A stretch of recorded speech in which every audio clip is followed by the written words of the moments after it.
ರೀ senior senior dad ಎಲ್ಲೋದು ನನ್ನ senior? ಯಾಕಪ್ಪ ಈಗ ಅವಳು ನೆನಪಿಗೆ ಬರ್ತೀಯಲ್ಲ ನಿಂಗೆ? ಹಾಗಲ್ಲ ಡ್ಯಾಡ್, ಇಷ್ಟು ದಿನ ಅಂತೂ ನಾನು ನನ್ನ ಸೀನಿಯರ್ ಪೀಚಾಗಿ ಆಡ್ಕೊಂಡು ಮುನಿಸ್ಕೊಂಡಿದ್ವಾ, ಇನ್ಮೇಲೆ ಅದನ್ನೆಲ್ಲ ಸಾಲ್ವ್ ಮಾಡ್ಬಿಡೋಣ ಅಂತ. ಮಾಮ್ ಅವರಂತೂ ನನ್ನ ಮೇಲೆ ಸಿಕ್ಕಾಪಟ್ಟೆ ಸಿಡ್ಕೊಂಡಿದ್ರು. ಅದನ್ನೆಲ್ಲ ಇವತ್ತೇ ಕ್ಲಿಯರ್ ಮಾಡ್ತೀನಿ. ಇನ್ಮೇಲೆ ಪ್ರತಿ ನಿಮಿಷ ಪ್ರತಿ ಸೆಕೆಂಡ್ ಕೂಡ ನಾನು ಅವ್ರ ಜೊತೆಲಿ ಅವ್ರಿಗೋಸ್ಕರನೇ ಬದುಕ್ತೀನಿ. ಆಗಿದ್ದಕ್ಕೆಲ್ಲ 1000 ಸಲ ಸಾರಿ ಕೇಳ್ತೀನಿ. ಎಲ್ಲಮ್ಮ ನಿನ್ ಸೊಸೆ ಸೀನಿಯರ್? ಏಯ್ ಅವಳು ಮನೇಲಿ ಇಲ್ಲ ಕಣ. ಮತ್ತೆ ಎಲ್ಲಿ ಹೋದ್ರು ನನ್ನ ಸೀನಿಯರ್? ತವ್ರ ಮನೆಗೆ ಹೋಗಿದ್ದಾಳೆ. ಅವ್ರ ತಾಯಿನ ಕರ್ಕೊಂಡು ಮನೆ ಬಿಟ್ಟು ಹೋಗಿದ್ದಾಳೆ.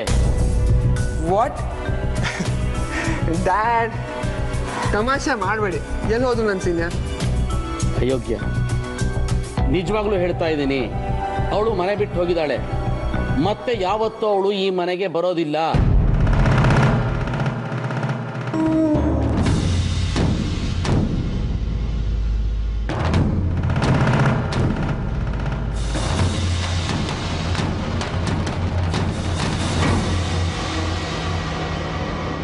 ಏನ್ ಹೇಳ್ತಾ ಇದ್ದೀರಾ ಡ್ಯಾಡ್? ಮಾಮ್, ಅವಳ ಮುಖ ಏನೋ ನೋಡ್ತೀಯಾ?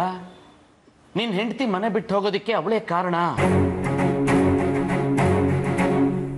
ಮನೆಗೆ ಬಂದವ್ರ ಎದುರಲ್ಲಿ ನಿಮ್ಮ ಅತ್ತೆನ ತೋರಿಸಿ ಮನೆ ಕೆಲಸದೋಳು ಅಂದ್ಲು.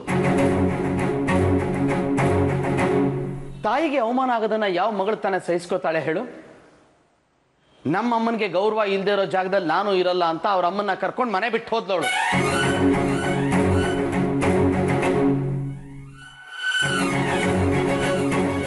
ಮಾಮ್, ಡ್ಯಾಡ್ ಹೇಳ್ತಾರ ನಿಜನಾ? ಏನೋ ತಮಾಷೆ ಮಾಡ್ದೆಪ್ಪ, ಅಷ್ಟಕ್ಕೆ ಸಿಟ್ಕೊಂಡು ಮನೆ ಬಿಟ್ಬಿಟ್ಟೋದ್ರ. ತೀರಾ ಸಣ್ಣ ಸಣ್ಣ ವಿಷಯಕ್ಕೂ ಒಪ್ಪಿಸ್ಕೋತಾರಪ್ಪ. ಅದು ಅವ್ರ ಸಣ್ಣ ಬುದ್ಧಿ. Will you please shut up, Mom? Just shut up.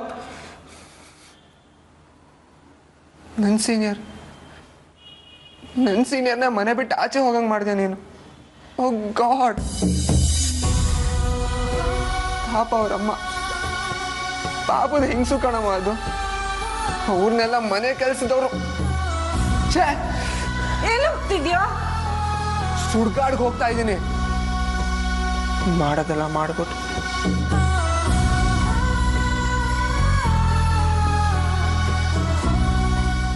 ಅಂತದ್ದೇನಂದೆ ಶಾಂತಿ ನೀನು? ಸುಮ್ಮನಿರ್ತೀಯ ನೀನು? ಇಷ್ಟಕ್ಕೆಲ್ಲ ನೀನೇ ಕಾರಣ. ನೀನೊಬ್ಳು ಈ ಮನೆಗೆ ಬರದೆ ಹೋಗಿದ್ದಿದ್ರೆ ಇದು ಯಾವುದೂ ಆಗ್ತಾ ಇರಲಿಲ್ಲ. ಕಡೆಗೂ ನಮ್ಮ ಮನೆ ನೆಮ್ಮದಿಗೆ ಬೆಂಕಿ ಹಚ್ಬಿಟ್ಟೆ ಅಲ್ಲ ನೀನು?